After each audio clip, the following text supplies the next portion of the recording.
If you're still reeling from Ford's inexplicable decision to axe its excellent little Fiesta, then I bring you good news, because there are still plenty of really good Fiesta alternatives out there, some of which have equally as impressive backstories. There's the Volkswagen Polo, there's the Seat Ibiza, the Vauxhall Corsa, and oh look, here's one here, the Renault Clio. In this CarGurus UK review, we're going to get acquainted with the latest Clio. And if you're thinking about buying a Clio, or indeed any car, or want to get an offer for selling your existing car, head to cargurus.co.uk where you can do all of those things and more.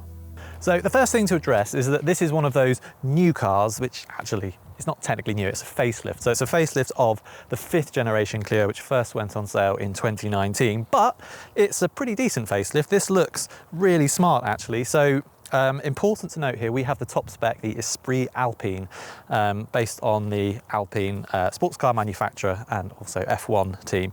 And because of that, you get details like this blade here. This is like a satin grey finish, and this is supposed to be sort of motorsports inspired because of the Alpine influence. You also get on this facelift this panel here of LED lights. We'll drop in a cutaway of those lit up. It looks really cool. 17-inch wheels on this car.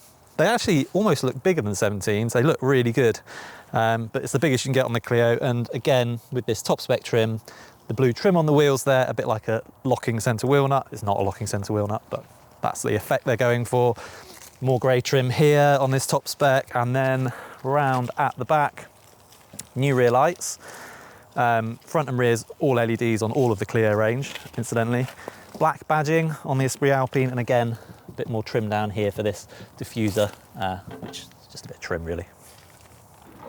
So the Clio has one of the bigger boots in the class, so it's 391 litres, provided you get the petrol model. If you go for the hybrid, which this is, you lose 90 litres of space, so 301 litres in here.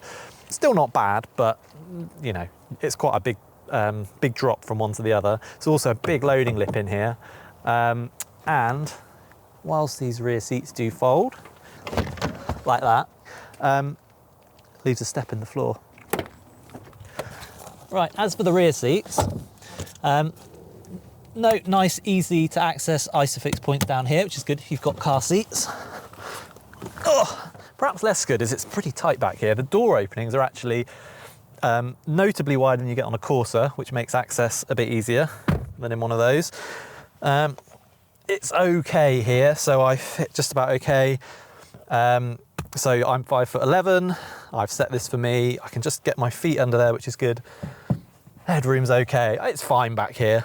You could get 3 in at a squeeze. It's okay. It's once you get in the front that I think the Clio really starts to make a case for itself. It's just a very nice interior.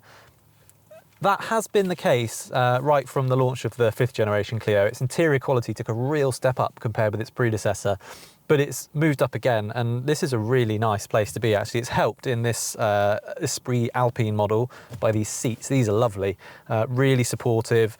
It looks like they're part leather. It's actually not leather, so there's no leather in this car. Renault has gone down the more sustainable, lower CO2 emissions in production route for all the materials. Well, lots of materials in here, but it feels really nice, and they've got a really good balance between physical buttons and obviously the touchscreen that you expect to find. So panel along here for things like the heated seats, the driving modes. There's an EV mode for the hybrid. You also get separate heater controls here, and then another panel here for the lane keeping assist and heated steering and a couple of other bits and pieces.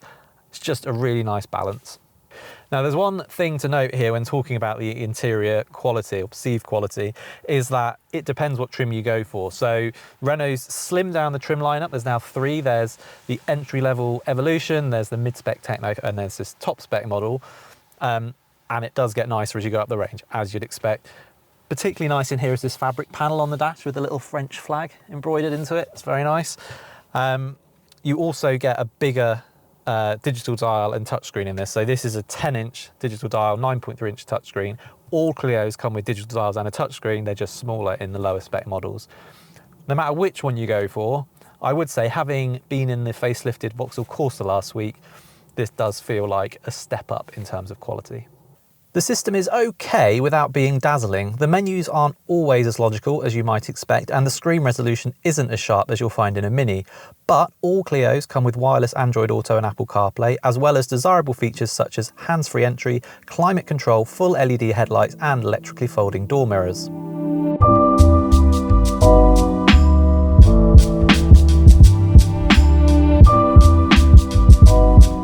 Let's start with engines. So Renault has really slimmed down the engine range for the Clio. In fact, there are just two. So there's the petrol, as we mentioned earlier, that gets the bigger boot. That's a 3-cylinder turbocharged engine called the TCE90, so it has 90 horsepower. It will get from 0 to 62 miles per hour in 12.2 seconds and return up to 54 miles per gallon. That one comes with a 6-speed manual gearbox. Alternatively, there's this. This is the E-Tech Hybrid, actually, the E-Tech Full Hybrid 145 to give it its full name. As you might guess from that name, it has 145 horsepower, and it's also the Clio to get if you want an automatic gearbox. Renault calls it an intelligent multi-mode clutchless dog box, which sounds more like something you'd find at the vets. But what it allows is for seamless integration of the 1.6 litre petrol engine and 2 electric motors, one of which drives the wheels while the other is a high voltage starter generator. The electric drive motor takes its power from a 1.2 kilowatt hour lithium ion battery. So this isn't a plug-in hybrid with a big battery and a 20 to 30 mile EV range, but equally it's not a mild hybrid with a fancy starter motor. It's kind of in between. Think of it a bit like Renault's take on a Toyota Prius drivetrain.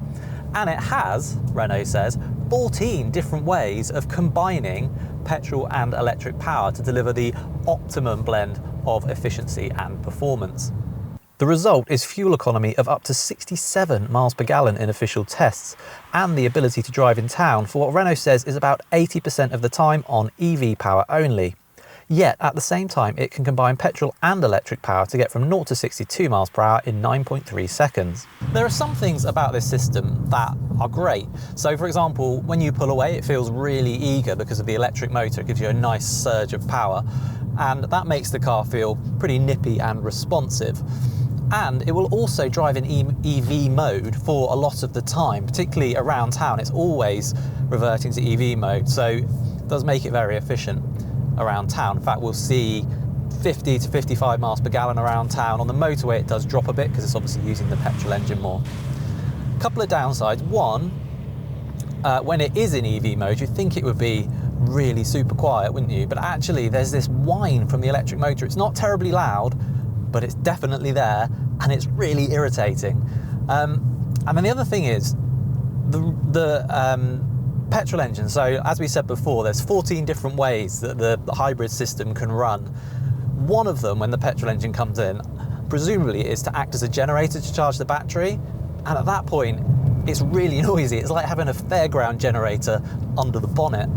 Combine this with the fact that upgrading from the petrol engine to the hybrid carries a premium of £3,500, and we'd be inclined to say stick with the simple petrol-powered Clio. Now, when it comes to ride and handling, it's pretty good, the Clio. In particular, comfort is good. So around town, maybe a touch firm on these 17-inch wheels, but once you're out of town, actually it settles down, and it certainly feels well controlled, the ride. It's not wayward or sloppy, and the steering's pretty sharp too, so it responds well when you turn into a corner. Not as much fun as a Ford Fiesta, doesn't have that quite the same ride and handling balance, and a Mazda 2 actually is also more engaging to drive, but I would put the Clio above the Vauxhall Corsa. I think probably the takeaway is if you love the Clio for the way it looks, or you can find a particularly good deal on one, then you're probably not going to be let down by the way it drives. So now that the Fiesta is no longer top dog in the supermini world, where does it leave this Clio? In many ways, this Clio, it's kind of in amongst the crowd, which is to say, there's nothing it does badly, and there's nothing it does outstandingly well either. Perhaps the area where it stands out most is on price, because with a range starting at around £17,800, it's actually usefully cheaper than a lot of its rivals, things like the Skoda Fabia, the Seat Ibiza, the Mazda 2 and the Vauxhall Corsa. And if you want a hybrid, then a hybrid Clio is really noticeably more affordable than a Toyota Yaris hybrid or a Honda Jazz. We think that all of that makes it worthy of a place on your shortlist. Would you consider a Clio, or would your money go on the cheaper Dacia Sandero? Let us know in the comments, and remember to head to cargurus.co.uk to search for great deals on your next car.